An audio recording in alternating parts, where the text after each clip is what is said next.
Hello, this is Ron Paul with your weekly update for June 13th. Recent economic data show that the U.S. job growth in May was negligible, while the official unemployment figure, at least the figure the Labor Department admits to, rose to 9.1%. The real unemployment figure, however, as compiled by economist John Williams, may well be higher than 20%.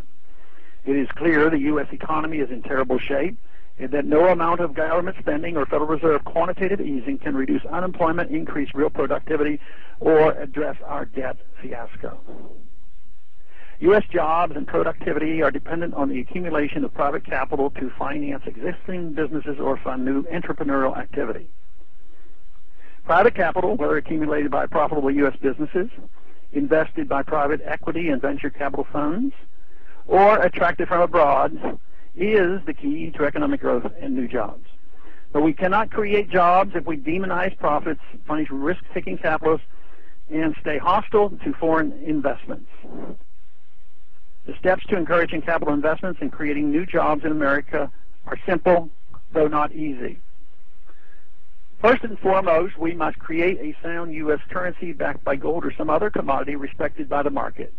No nation in history with a rapidly depreciating currency has attracted private capital.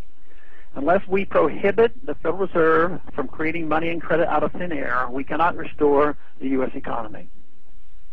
Second, we must create a favorable regulatory environment for U.S. business. This cannot be stressed enough. When businesses don't know what's coming next from the EPA, when Obamacare spikes their health care costs, or when the Dodd-Frank bill adds almost unknowable regulatory compliance burdens, businesses simply will not expand and hire. It's time to start shrinking the Federal Register.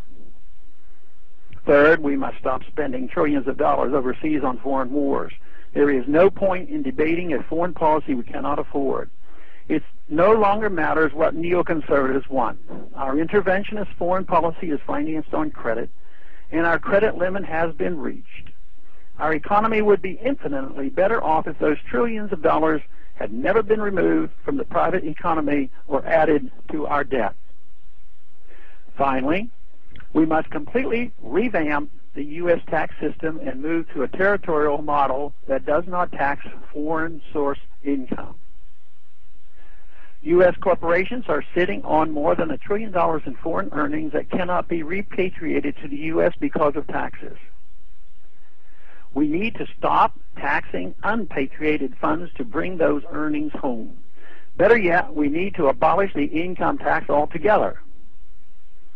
The U.S. economy is in deep trouble. Congress needs to act immediately to restore the rule of law and create an environment that rewards rather than punishes the critical components of a healthy economy: capital accumulation and investment.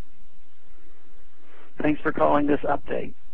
A new update is placed on this number, 888-322-1414, every Monday. The written text of which can be found on my webpage, www.house.gov/Paul, under the heading Texas Straight Talk. Thanks for calling.